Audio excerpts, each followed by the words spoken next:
আজ আমরা পড়বো কেমিক্যাল কাইনেটিক্স পার্ট 2। ওকে, এখানে আশা করছি ফার্স্ট ভিডিওটা দেখে এসছো, নইলে কিন্তু সেকেন্ড ভিডিওতে প্রবলেম হবে। ওকে, ফার্স্ট ভিডিওটা দেখে তারপর সেকেন্ড ভিডিওতে এসো। এখানে আমরা এবার রেট অফ রিয়াকশনটা কিসের উপর ডিপেন্ড করে পড়বো, মানে হচ্ছে এখানে যেটা মেনলি পড়বো সেটা হচ্ছে factors factors affecting rate of reaction, factors affecting rate of reaction. Okay, factors affecting rate of reaction এর মধ্যে এক নম্বরে যেটা আসছে সেটা হচ্ছে concentration of reactant, concentration of reactant. Okay, concentration of reactant এর মধ্যে আমরা যেটা পড়বো সেটা হচ্ছে order of reaction, order of reaction. Actually order of রিয়াকশনটাই হচ্ছে চ্যাপ্টারের 50% কভার করছে। ক্লিয়ার? Order of reaction. দু নম্বরে হচ্ছে nature of reactant, nature of reactant, nature of reactant. তিন নম্বরে হচ্ছে টেম্পারেচার। চার নম্বরে হচ্ছে ক্যাটালিস্ট। ওকে, এই চারটে ফ্যাক্টরের উপর ডিপেন্ড করে না, এর বাইরেও আরো অনেক ফ্যাক্টর আছে যার উপরে ডিপেন্ড করে। আমাদের সিলেবাসে এই চারটে আছে বলে আমরা মেনলি এই চারটির উপরেই পড়ছি। এবার আস্তে আস্তে আমরা এক একটার ডিটেলসে আসছি। ফার্স্টের ডিটেলসটা কভার করতে গিয়ে আমার 2-3টে ক্লাস লেগে যাবে। ঠিক আছে, তাহলে আমরা আসছি কনসেন্ট্রেশন অফ রিয়াক্টেন্টের উপরে কিভাবে ডিপেন্ড করে। ওকে, আচ্ছা, এখন যেটা পড়ছি সেটা হচ্ছে how concentration of reactant affect the rate of reaction. ঠিক আছে, এবার দেখো, rate actually directly proportional to concentration। ঠিক আছে, একটা কথা বলি, রেট কি ডাইরেক্টলি প্রপোর্শনাল টু কনসেন্ট্রেশন। এটা আমরা এমনি বুঝতে পারছি যে কনসেন্ট্রেশন যত বেশি হবে রিয়াকশনটা তত, রেট অফ রিয়াকশন তত বেশি হবে। এবার দেখো এক্সপেরিমেন্টালি কি পাওয়া গেল, এক্সপেরিমেন্ট করে দেখা গেল যে rate of reaction directly proportional to concentration whole to the power N. Okay, concentration whole to the power N. What is N? What is N? এই এনটাকেই বলা হয়, এই যে N, N is called, N is called order of reaction. এই যে order of reaction, order of reaction বলছিলাম, এই এনটাকেই বলা হয় হচ্ছে অর্ডার অফ রিয়াকশন। ঠিক আছে, এবার এন এর কিছু ক্যারেক্টারিস্টিক্স আছে, সেগুলো আমাদের জানতে হবে। ঠিক আছে, এন কি? N may be an integer or maybe a fraction। ওকে, তার মানে কি n হচ্ছে ইন্টিজার হতে পারে আবার ফ্র্যাকশন হতে পারে। ওকে, ইন্টিজার মানে 1 2 3 4 এগুলো হতে পারে, আবার 1/2 3/4 2/3 যা যা খুশি হতে পারে। ঠিক আছে, তাহলে n হচ্ছে ইন্টিজার হতে পারে আবার ফ্র্যাকশনও হতে পারে। নেক্সট হচ্ছে n does not depend upon stoichiometric coefficient. SC দিয়ে লিখলাম স্টয়চিওমেট্রিক কোএফিসিয়েন্ট। দেখো স্টয়চিওমেট্রিক কোএফিসিয়েন্ট মানে মনে হয় বুঝতে পারছো না কি বলতে চাইছি। ধরো n2 plus 3h2 equal to 2nh3। এই যে টার্মগুলো আছে n এর আগে 1 1 3 2, এদেরকে বলা হচ্ছে স্টয়চিওমেট্রিক কোএফিসিয়েন্ট, মানে যেটা দিয়ে আমরা ব্যালেন্স করি যে নাম্বারগুলো দিয়ে, একে বলা হয় স্টয়চিওমেট্রিক কোএফিসিয়েন্ট। তাহলে কি এই যে order of the reaction does not depend upon stoichiometric coefficient. কেন এটা ডিপেন্ড করে না সেটা 3 নম্বর কারণ দেখলেই বুঝতে পারবে। Value of n calculated by experiment, value of n calculated by experiment. তাহলে আমরা কি দেখতে পেলাম যে n এর ভ্যালু এক্সপেরিমেন্টালি ক্যালকুলেট করা হয়। এবার দেখো আমরা এই যে রিয়াকশনটা অনেক রকম ভাবে ব্যালেন্স করতে পারি। এটা যেমন একটা ব্যালেন্স রিয়াকশন, ঠিক তেমনি আমরা এরকম ভাবেও ব্যালেন্স করতে পারি না, যে হচ্ছে half of n2 plus 3/2h2 equal to NH3। এটাও একটা ব্যালেন্স রিয়াকশন। তাহলে যদি স্টয়চিওমেট্রিক কোএফিসিয়েন্টের উপর ডিপেন্ড করতো তাহলে এটার জন্য কিন্তু ভ্যালু আলাদা হতো, আবার এটার জন্য কিন্তু ভ্যালু আলাদা হতো। কিন্তু যেটা দেখা যায়, আমরা ডিটেলসে আসছি অবশ্যই, কিন্তু যেটা দেখা যায় সেটা হচ্ছে যে অর্ডার অফ দ্য রিয়াকশন কি এক্সপেরিমেন্টালি ক্যালকুলেট করা হয়, তাই এক্সপেরিমেন্টালি যেটা হচ্ছে তার উপরই নির্ভর করবে। তাই স্টয়চিওমেট্রি কি হলো, তার উপর ডিপেন্ড করে না। ঠিক আছে, তাহলে আবার সামারি করে দিচ্ছি যে rate directly proportional to concentration, এটা আমরা জানি। এবার এক্সপেরিমেন্টালি কি দেখা গেল, ওই জন্যই কথাটা বলা হচ্ছে যে value of N calculated by experimental, কারণ এক্সপেরিমেন্টালি দেখা গেছে যে rate directly proportional to concentration whole to the power N. তাহলে এনটাকে কি বলা হচ্ছে, অর্ডার অফ রিয়াকশন। এবার কি, এন এর ভ্যালু ইন্টিজার হতে পারে, আবার ফ্র্যাকশনও হতে পারে, ইভেন জিরো হতে পারে। ওকে, আচ্ছা, the value of N does not depend upon stoichiometric coefficient, মানে স্টয়চিওমেট্রিক কোএফিসিয়েন্ট কি থাকলো তার উপর কিন্তু অর্ডার অফ রিয়াকশন আমরা বলতে পারবো না। ধরো এরকম একটা রিয়াকশন দিল, দিয়ে বললো what is the order of reaction, আমরা কিন্তু বলতে পারবো না। ওকে, আর কি, আর এটা হচ্ছে the value of N calculated by experimental. যেহেতু এক্সপেরিমেন্টালি ক্যালকুলেট করা হয়, তাই একটা ব্যালেন্স স্টয়চিওমেট্রিক, মানে ব্যালেন্স রিয়াকশন দেখে, তার স্টয়চিওমেট্রিক কোএফিসিয়েন্ট দেখে আমরা অর্ডার অফ রিয়াকশন বলতে পারছি না। ঠিক আছে, এই পর্যন্ত ক্লিয়ার? এটা বুঝে নাও, তারপর আমরা নেক্সট পোর্শনে আসছি। আচ্ছা, এবার আমরা কি করছি, অর্ডার অফ রিয়াকশনটাকে ইলাবোরেটলি ডিসকাস করছি। হয়তো ওখানে অনেকেরই বুঝতে সমস্যা হয়েছে। দেখো কি বলতে চাইছি, ধরো একটা রিয়াকশন এ প্লাস বিবি এখান থেকে ফর্ম করছে সিসি প্লাস ডিডি। ঠিক আছে, তাহলে এর ক্ষেত্রে স্টয়চিওমেট্রিক কোএফিসিয়েন্ট কি আছে, এ বি সি ডি, এগুলো কিন্তু স্টয়চিওমেট্রিক কোএফিসিয়েন্ট।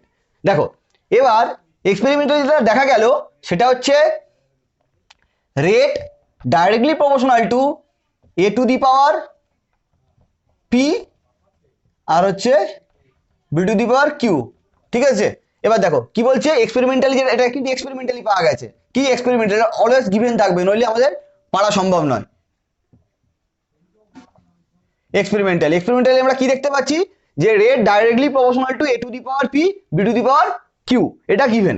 তাহলে আমরা কি দেখতে পাচ্ছি, তাহলে অর্ডার অফ রিয়াকশন, ভালো করে বুঝবে, এখান থেকে পুরো ক্লিয়ার হয়ে যাবে। Order of reaction with respect to A equal two কত হচ্ছে বলতো, এর মাথায় যে পাওয়ারটা রয়েছে মানে পি, বোঝা গেল? এটা কিন্তু নয়, ভালো করে বোঝো, স্টয়চিওমেট্রিক কোএফিসিয়েন্ট ভ্যালুটা কিন্তু লিখলাম না। এটা হচ্ছে তার মানে কি, order of reaction with respect to A equal to P.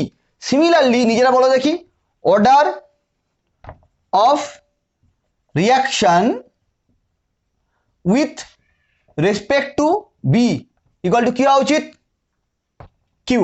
ওকে, তাহলে অর্ডার কি, এক একটা রিঅ্যাকট্যান্টের রেসপেক্টেও লেখা যায়, আবার ওভারঅল অর্ডার লেখা যায়। তাহলে ওভারঅল অর্ডার কত হচ্ছে,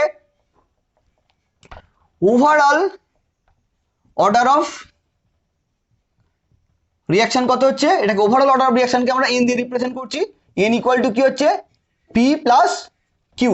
ঠিক আছে, N equal to P plus Q. আশা করছি এই পর্যন্ত বুঝতে কারোর কোনো অসুবিধা নেই। এবার দেখো, এবার আমরা রেড ল কি লিখছে, রেড ল বলছে, ভালো করে বোঝো, রেড ল কি বলছে, রেড ল বলছে রেট, ঠিক আছে, রেট স্মল আর দিয়ে রিপ্রেজেন্ট করছি, rate directly proportional to A to the power P B to the power Q. এবার দেখো ছোটবেলা থেকে আমরা শিখে এসেছি, যখনই কোনো প্রপোর্শনাল থাকবে তাকে আমরা ইকুয়াল করতে গেলে কি, রেট কনস্ট্যান্ট, মানে একটা কনস্ট্যান্ট আসবে। তাহলে কি পেলাম, R equal to small K, কিন্তু হ্যাঁ, R equal to K into A to the power P B to the power Q. তাহলে রেট ল, তাতে একটা কনস্ট্যান্ট এলো, এই যে কে, এই কনস্ট্যান্টটা এলো, কনস্ট্যান্টটার নাম কি, কনস্ট্যান্টটার নাম হচ্ছে রেট কনস্ট্যান্ট। কনস্ট্যান্টটার নাম কি, কনস্ট্যান্টটার নাম হচ্ছে রেট কনস্ট্যান্ট। দেখো এই পর্যন্ত বুঝতে পারলে কিনা দেখো, এবার আমরা আসবো ইউনিট অফ রেট কনস্ট্যান্টে, ভালো করে দেখে নাও। ওকে, এবার যে পোর্শনটা আসছি ইউনিট অফ রেট কনস্ট্যান্ট, এটা একটা ইম্পর্টেন্ট পোর্শন, বোঝা গেল? কারণ আমাদের রেটটা কিন্তু, এই অর্ডারটা কিন্তু খুব হচ্ছে ভালোভাবে দেখতে হয়। আমরা অর্ডার জাজ করতে পারি দুটো জিনিসের বেসিসে, একটা হচ্ছে ইউনিট অফ রেট কনস্ট্যান্ট, আর একটা হচ্ছে গ্রাফ থেকে। যখন আমরা অর্ডার আসবো তখন দেখতে পাবো ইন্ডিভিজুয়াল রিয়াকশন। ধরো আগে একটু বলে দিই যে অর্ডার অফ রিয়াকশন থেকে কি হয়, ধরো এন ইকুয়াল টু 0, তাহলে তখন আমরা তাকে বলি zero order reaction. N equal to 1, তখন আমরা বলি first order reaction. N equal to 2, তাহলে তাকে আমরা কি বলবো, সেকেন্ড অর্ডার রিয়াকশন। বুঝতে পারলাম? তাহলে zero order reaction, first order reaction, second order reaction, এরকম ব্যাপার আছে। তাহলে আমাদের পরীক্ষায় এরকম কোশ্চেন আছে যে কি বলে হচ্ছে রেট কনস্ট্যান্ট থেকে অর্ডার বার করা, বা গ্রাফ থেকে অর্ডার বার করা। গ্রাফ থেকে অর্ডার তো অনেক পরে আসছি, এই পার্টে না, নেক্সট পার্টে আসবো। তো এখন যেটা শিখবো সেটা হচ্ছে রেট কনস্ট্যান্ট থেকে কিভাবে আমরা অর্ডারটা বার করতে পারি। ক্লিয়ার? এটা একটা ইম্পর্টেন্ট পোর্শন, খুব মন দিয়ে দেখো। দেখো রেট কনস্ট্যান্ট আমরা আগের কি লিখলাম, K equal to, sorry, R equal to K into A to the power P B to the power Q, তাই তো? তাহলে ওভারঅল অর্ডার যখন লিখছি, অ্যাকচুয়ালি ওভারঅল অর্ডার দিয়ে যখন লিখলাম, তাহলে অ্যাকচুয়ালি কি পেলাম বলো তো? আর ইকুয়াল টু কে ইন্টু, এটাকে একেবারে আমি সি ধরে নিচ্ছি, রিয়াক্টেন্টটাকে ওভারঅল সি ধরে নিচ্ছি, C to the power N, P plus কিউকে আমরা এন বলছি, তো ধরো এইরকম রিয়াকশন, দুটো রিয়াক্টেন্ট না ধরে একটা রিয়াক্টেন্টের বেসিসে লিখলাম, তাহলে R equal to K into C to the power whole N. তাহলে আমরা কে ইকুয়াল টু কি পাচ্ছি? কে ইকুয়াল টু পাচ্ছি না যে R by C to the power N. এবার দেখো আর মানে কি? রেট। রেটের ইউনিট কি ছিল? রেট মানে আমরা কি লিখেছিলাম? রেট মানে হচ্ছে ডিসি বাই ডিটি, এইভাবে লিখছিলাম তো। তাহলে রেট মানে কি? কনসেন্ট্রেশন ইউনিট কি ছিল? মোল পার লিটার, মানে হচ্ছে মোল লিটার ইনভার্স, আর টাইমের জন্য কি আসছিল? Second inverse. তাহলে রেটের ইউনিট কি ছিল? রেটের ইউনিট ছিল mole litre inverse second inverse. আর কনসেন্ট্রেশন কি? কনসেন্ট্রেশন তাই মোল পার লিটার, তার মানে হচ্ছে mole litre inverse whole to the power N. ওটাকে ওপরে তোলো, তাহলে কি পাচ্ছি? Mole litre inverse whole to the power 1 minus N. আশা করছি তোমরা এই নিয়মটা জানো, যে এটা মানে অ্যাকচুয়ালি কি হোল টু দি পাওয়ার 1 আছে না, এটা মানে হোল টু দি পাওয়ার 1 আছে, আর নিচে এন, নিচের এনটা উপরে গেলে মাইনাস এন, তাহলে mole litre inverse whole to the power 1 minus N second inverse. Clear? তাহলে যে কে এর যে আমরা ইউনিটটা পেলাম mole litre inverse whole to the power 1 minus N second inverse, এটা কার জন্য? এটা হচ্ছে nth অর্ডার রিঅ্যাকশনের জন্য, এটা হচ্ছে nth অর্ডার রিঅ্যাকশনের জন্য। ক্লিয়ার? দেখো এই যে বেসিকটা থেকে আমরা zero order, first order, second order সবারই কিন্তু বার করতে পারবো। তাহলে আমি একটা বার করছি জিরো অর্ডারের জন্য, বাকিগুলো তোমরা আমাকে বার করে দেখাবে। ওকে, জিরো অর্ডারের জন্য আমি বার করছি। জিরো অর্ডারের জন্য কি হচ্ছে বলো তো? জিরো অর্ডারের জন্য ইউনিট অফ রেট কনস্ট্যান্ট কি হচ্ছে? For zero order unit of rate constant. দেখো জিরো অর্ডারের জন্য ইউনিট অফ রেট কনস্ট্যান্ট কি হচ্ছে? আমরা কি বসাবো? জিরো অর্ডার মানে কি? এন এর ভ্যালু জিরো, তাহলে mole litre inverse whole to the power 1 minus zero second inverse, তার মানে mole litre inverse whole to the power 1 second inverse. ঠিক আছে, এটাকে ব্র্যাকেট থেকে বার করবো, তাহলে কি পেলাম? Mole litre inverse second inverse. এবার তোমাদের যে কাজটা দিলাম, দেখো যে হোমওয়ার্কটা দিলাম সেটা দেখো, তোমরা হচ্ছে ফার্স্ট অর্ডারের জন্য রেট কনস্ট্যান্টের ইউনিট বার করবে, ফার্স্ট অর্ডারের জন্য কে এর ইউনিট বার করবে। ওকে, আর হচ্ছে সেকেন্ড অর্ডারের জন্য কে এর ইউনিটটা বার করবে, করে আমাকে দেখাবে। ওকে, ঠিক আছে, তাহলে ইউনিট অফ রেট কনস্ট্যান্ট এই পোর্শনটা ক্লিয়ার করতে পেরেছি। ওকে, যে পোর্শনটা পড়াচ্ছি সেই পোর্শনটা খুব ইন্টারেস্টিং। কিসের পয়েন্ট অফ ভিউতে? নিজের বোঝার পয়েন্ট অফ ভিউতে। এটা কোনো পরীক্ষায় আসা ফ্যাক্ট না। অর্গানিক যখন আমরা পড়াচ্ছিলাম বারবার একটা কথা বলছিলাম, খেয়াল করেছো? কি বলছিলাম? যে SN1 SN2 বলছিলাম না, যে এটা হচ্ছে slow step of the reaction, একে বলা হয় রেট ডিটারমিনিং স্টেপ। ঠিক আছে, এখান থেকে অর্ডার অফ দ্য রিয়াকশন জাজ করা হয়, তাই তো? এটা কোন চ্যাপ্টারে গিয়ে বলবো? কেমিক্যাল কাইনেটিক্সে। কিন্তু কেমিক্যাল কাইনেটিক্সে এসেও কিন্তু অর্গানিকের এই পোর্শনটা বুঝিয়ে দেওয়া হয়নি, কারণ কি? কেমিক্যাল কাইনেটিক্সের পরীক্ষায় আসে না। কিন্তু এরকম বললে তো হবে না, শিখতে হবে তো, অবভিয়াসলি শিখতে হবে, নইলে ডাউট থেকে যাবে, তাই তো? নইলে তখন কি বলা হবে? যে কেমিস্ট্রি মানে সব এক্সেপশন, এটা তো নয়। চলো শেখা যাক। দেখো, ধরো তোমরা বাড়ি থেকে স্কুল যাচ্ছ, ঠিক আছে, বা স্কুল থেকে বাড়ি ফিরছো। বাড়ি থেকে স্কুল যাচ্ছ বলার থেকে বড় কথা, স্কুল থেকে বাড়ি ফিরছো। এটা তোমার স্কুল আর এটা তোমার বাড়ি, বোঝা গেল? তোমার যাত্রাপথ এইদিকে, মানে স্কুল থেকে তুমি বাড়ি ফিরছো। ওকে, ধরো স্কুলের গাড়ি করেই ফিরছো। এবার হঠাৎ একদিন কি হয়েছে? এই জায়গাটা এসে রাস্তা কোনো কারণবশত ধস নেমে পুরো রাস্তাটা এতটা ভেঙে গেছে। এবার তুমি যাচ্ছ একটা সুমো গাড়িতে, ভালো করে বুঝো, এই জায়গাটা রাস্তাটা ভেঙে গেছে, তুমি যাচ্ছ সুমো গাড়িতে। এবার তোমার বাড়ি ফেরার টাইম হচ্ছে বিকেল 5টা। এবার দেখো বাড়িতে কতক্ষণ ওয়েট করে, কতক্ষণ দেরি হতে পারে জানে? যে ছেলে বা মেয়ে, আমার বাচ্চার হচ্ছে 5টায় বাড়ি ফেরার কথা, বড় জোর দেরি করলে 5টা 15, এর থেকে বেশি তো দেরি করবে না। এইবার দেখো তখন ঘড়িতে এবার 5টা 30 বাজে, বাড়ি থেকে টেনশন শুরু করেছে, তোমাকে ফোন করেছে যে কি বলে বাড়ি কখন ফিরছিস, উত্তরে কি বলবে? কোনো টাইম বলতে পারবে? একটা জিনিস ভালো করে ভাবো, যদি এই জায়গাটা রাস্তাটা না ভাঙতো তাহলে এখান থেকে এটা তুমি যে স্পিডে যেতে সেই টাইমটা কিন্তু তোমার কাছে ফিক্স, যখন স্কুল থেকে ছুটি হয়েছে তুমি 5টায় ফিরতে, তাই তো? তাহলে যখন তোমার ওয়েটা স্ট্রেট ছিল, কোনো এর ভিতরে বাধা ছিল না, তখন কিন্তু তোমার টাইমটা তুমি ইজিলি ক্যালকুলেট করে নিতে পারছিলে। ওই কারণের জন্য ফার্স্ট স্টেপের জন্য আমরা অর্ডার অফ রিঅ্যাকশন ক্যালকুলেট করতে পারি না, কারণ এটা হচ্ছে একদম ডাইরেক্ট হয়ে যাচ্ছে। এবার দেখো এইখানের ক্ষেত্রে কি হচ্ছে, অ্যাকচুয়ালি স্লো স্টেট দিয়ে কেন ডিটারমাইন করা হয়, কারণ এইখান থেকে এটা কত টাইমে যাবে, এখান থেকে এটা কত টাইমে যাবে, এটা কিন্তু থিওরিটিক্যালি তুমি ক্যালকুলেট করে নিতে পারবে, মোর অললেস হয়তো সামান্য ডিফারেন্স হবে, কিন্তু এটা পার হতে কতক্ষণ লাগবে এটা তুমি কি করে থিওরিটিক্যালি ক্যালকুলেট করবে আমাকে বলো? টু ওয়ে ট্রাফিক, এদিক থেকেও যাচ্ছে এদিক থেকেও আসছে। জীবনে কোনোদিন কলকাতার ভিড়ের সম্মুখীন হয়েছো? তাহলে বুঝতে পারবে। দেখো এইবার কি হলো, প্রথমে যারা ভিড়ে পড়েছে তারা এই জায়গাটা যানজট সৃষ্টি করলো, এদিকে এই জায়গাটা যানজট সৃষ্টি করলো, আলটিমেট পাস হবে কোনটুকু পোর্শন দিয়ে? এইটুকু পোর্শন থেকে। তাহলে কতক্ষণে ক্লিয়ার হবে? কার হাতে আছে? উপরওয়ালার হাতে, তাই তো? তাহলে এটা কতক্ষণে ক্লিয়ার হবে বলাটা কিন্তু খুব মুশকিল। তখন ফোনে কি বলতে হচ্ছে যে বাবা আমি জ্যাম থেকে এতটা দূরে আছি, প্রচণ্ড ভিড়, কতক্ষণে ফিরবো বুঝতে পারছি না, তাও মোটামুটি ধরে নাও যে 1 ঘন্টা 2 ঘন্টা পর ফিরছি, তাই তো? তার মানে কি হলো, এই যাত্রাপথটা বা এই যাত্রাপথে কত সময় লেগেছে সেটা কিন্তু ক্যালকুলেটেড, কিন্তু এই জায়গাটা কত সময় লাগবে সেটা হচ্ছে এক্সপেরিমেন্টাল।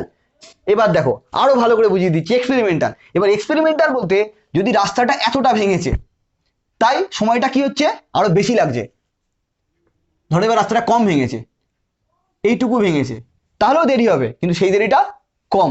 এবার ভাবো রাস্তাটা এতটা পোর্শন ভেঙে গেছে, শুধুমাত্র একটা করে গাড়ি ক্রস করতে পারবে, তাহলে কি হবে?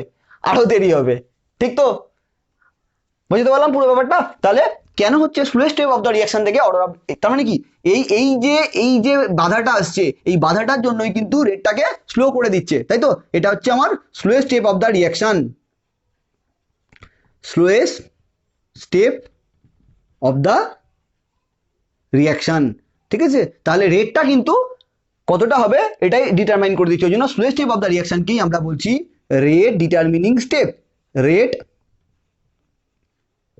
ডিটারমিনিং স্টেপ, যাকে আমরা ছোট করে লিখি RDS, ক্লিয়ার? তাহলে স্লোয়েস্ট স্টেপ অফ দ্য রিঅ্যাকশনই জাজ করছে তার হচ্ছে রেট ডিটারমিনিং স্টেপ। ক্লিয়ার করতে পারলাম এই পোর্শনটা? এটা শুধুমাত্র কেমিক্যাল কাইনেটিক্সে এসে অর্গানিকের ওই যে ধারণাটা ছিল সেটা হচ্ছে আমি ক্লিয়ার করে দিলাম, কারণ আমরা অর্ডার অফ রিঅ্যাকশনে পরে পরে দেখবো যে কি বলে যে রিঅ্যাকশনগুলো আছে না, একটু বলে দিই যে বেশিরভাগ রিঅ্যাকশনই কিন্তু কমপ্লেক্স রিঅ্যাকশন, মানে অনেকগুলো স্টেপে হয়। বোঝা গেল কি বললাম? এটা অর্গানিকেও বলেছিলাম, কেমিক্যাল অর্গানিক্সে হয়তো বললাম না। ধরো A to B এটা ফর্ম করতে দিয়েছে, এটা কিন্তু কোনোদিন সিঙ্গেল স্টেপ রিঅ্যাকশন নয়, বেশিরভাগ রিঅ্যাকশনই কিন্তু সিঙ্গেল স্টেপ রিঅ্যাকশনকে বলা হচ্ছে elementary reaction, clear? Single step রিঅ্যাকশনকে বলা হয় এলিমেন্টারি রিঅ্যাকশন। এখানে কি হয়, বেশিরভাগ রিঅ্যাকশনই কমপ্লেক্স রিঅ্যাকশন। ধরো এরকম হলো, প্রথমে A থেকে C ফর্ম করলো, C থেকে D ফর্ম করলো, D থেকে B ফর্ম করলো, তাহলে আলটিমেট ফর্ম করলো কি A থেকে B।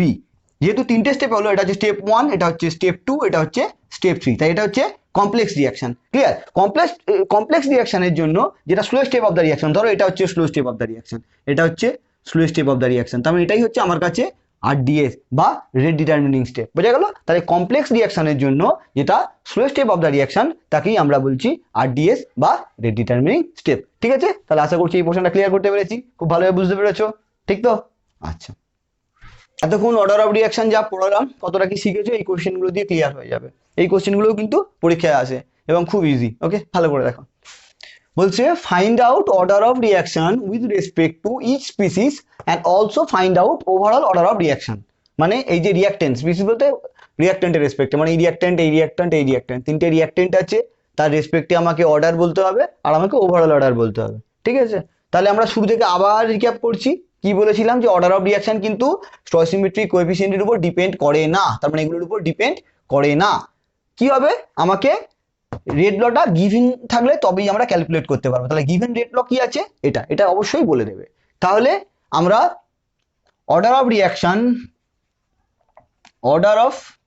Reaction with respect to HCrO4 minus বার করি। তাহলে এই HCrO4 রেসপেক্টে কত হচ্ছে, এখানে পাওয়ারে কিছু নেই মানে কত আছে 1, তাহলে এইচ সিআরও4 এর রেসপেক্টে অর্ডার অফ রিয়াকশন কত হলো 1। তাহলে order of reaction with respect two I minus, এদিকে আমরা তাকাবোই না, ভালো করে খেয়াল করে, এদিকে আমরা তাকাবোই না। তাহলে আই মাইনাসের মাথায় কত লেখা আছে 2, তাহলে order of reaction with respect two I minus 2, order of reaction with respect two H plus, কি হলো পাওয়ারে কত আছে 2, দেখো এটাও 2, এখানে কত ছিল 2, তাহলে order of reaction with respect two H plus কত হলো 2, তাহলে ওভারঅল অর্ডার কত হলো,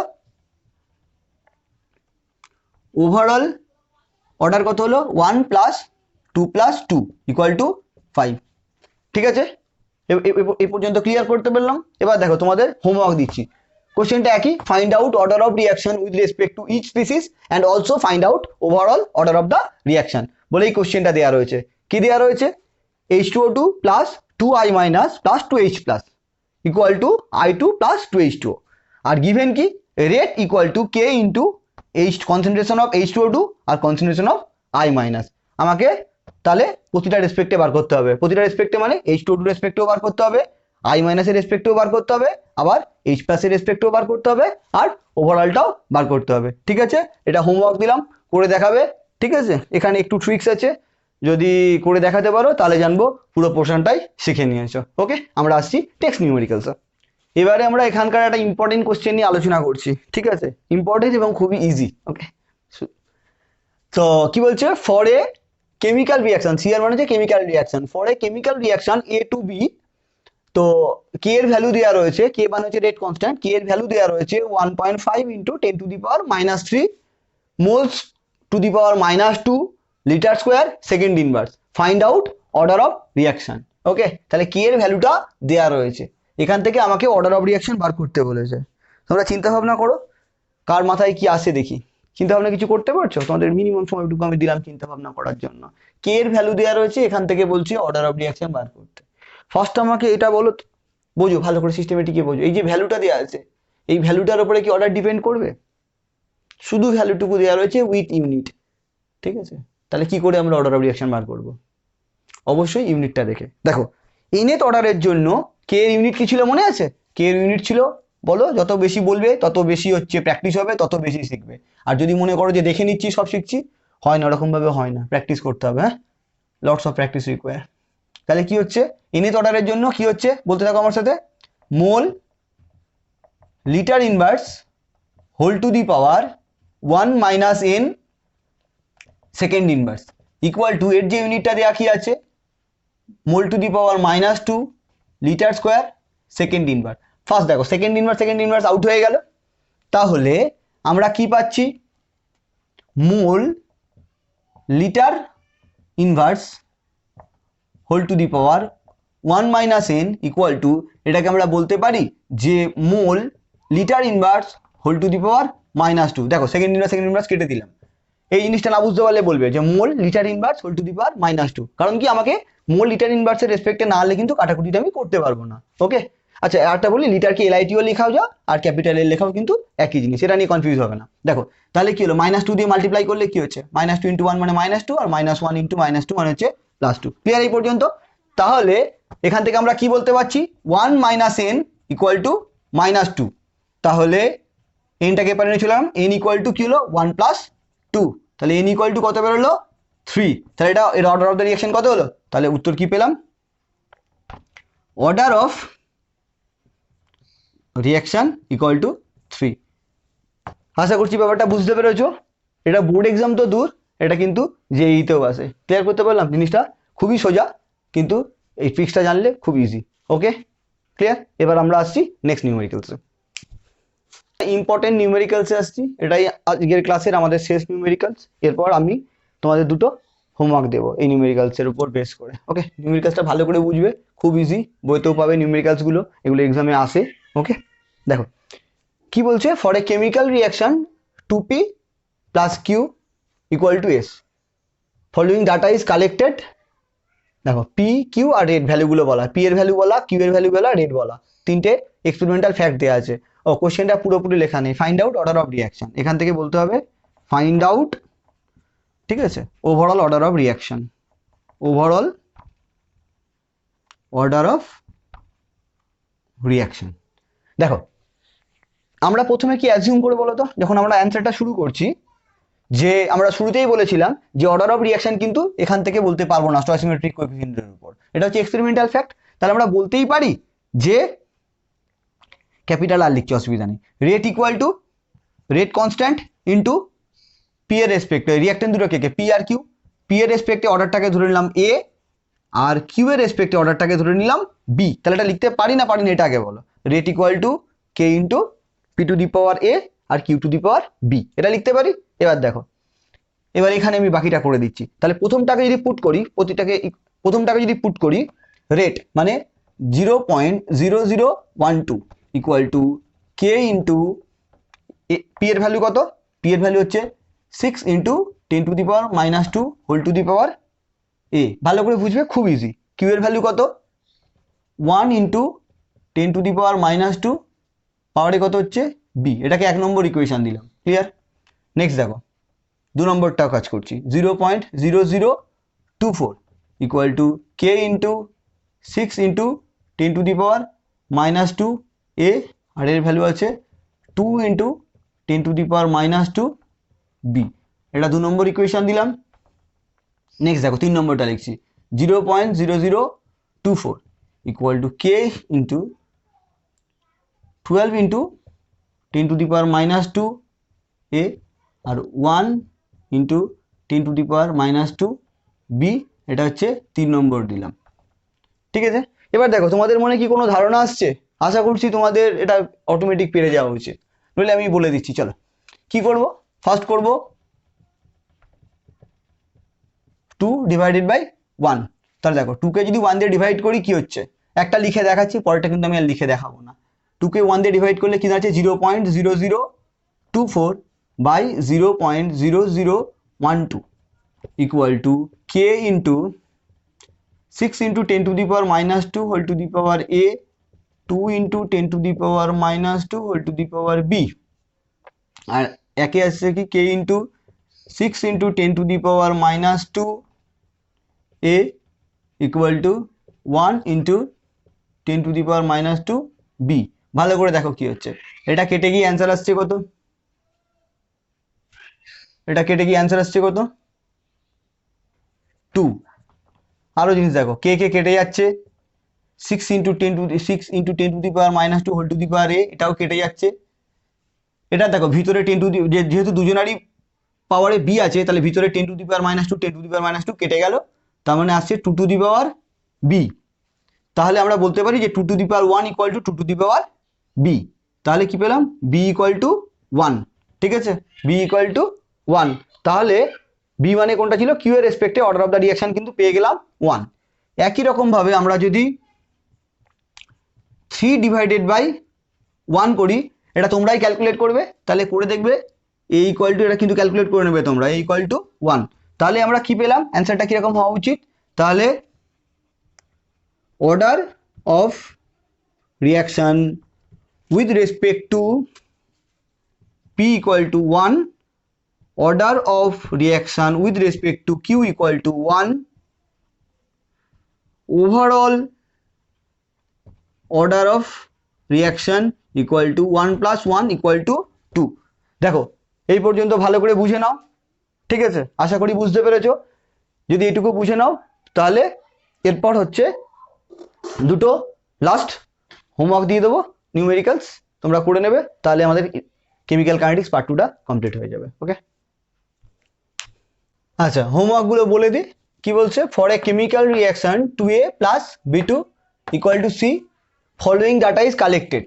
কি দেওয়া, A B2 আর হচ্ছে রেট, ভ্যালুগুলো টোকো 0.25 0.25 1.2 into 10 to the power -4, 0.25 0.50 2.4 into 10 to the power -4, 0.50 0.25 4.8 into 10 to the power -4। Find out overall order of reaction। ওকে, আরেকটা কোশ্চেন দেওয়া আছে, দেখো এটা যা পড়িয়েছি তার বেসিসে আশা করছি পারবে, এটা একটু নতুন দিয়েছি। এ chemical reaction X produces Y, it is found that rate of reaction is increased by 2.5 times when concentration of X is increased by 1.5 times।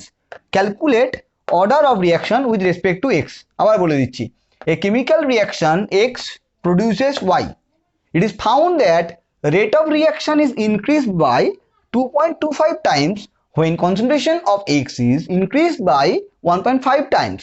Calculate order of reaction with respect to x. ঠিক আছে, এটাই হচ্ছে আমাদের chemical kinetics part 2। ঠিক আছে, ভালো করে মন দিয়ে পড়ো। ঠিক আছে, এরপর আমরা আসবো কেমিক্যাল কাইনেটিক্স পার্ট 3 নিয়ে। ভালো থেকো সবাই, টাটা।